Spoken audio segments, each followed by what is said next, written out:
ఒక police complaint కూడా ఇవ్వడం జరిగింది. బహుశా నేడో రేపో మరి నిన్నటి వరకు పోలీస్ అంతా కూడా ప్రమాణ స్వీకార ఏర్పాట్లో ఉంది కాబట్టి బహుశా 1-2 రోజుల్లో మరి అది ఎఫ్ఐఆర్ కూడా నా కస్టోడియల్ టార్చర్ మీద.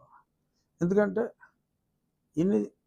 ఇన్ని తన్నులు తిని మిలిటరీ హాస్పిటల్ రిపోర్ట్లు ఇంత క్లియర్గా ఉండి కస్టోడియల్ టార్చర్ జరిగింది అన్న నాకే నేను న్యాయం చేసుకోలేకపోతే ఇంకా కామన్ మ్యాన్కి ఇంకా న్యాయం జరుగుతుంది అన్న దాని మీద నమ్మకం పోయి ప్రమాదం ఉంటుంది. కాబట్టి నేను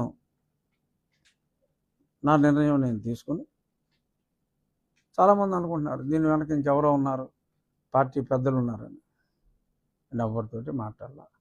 లా should take its own course of action అనే ఉద్దేశంలో నేను ఆ కంప్లైంట్ని ఇవ్వటం జరిగింది. డెఫినెట్గా ఇక్కడ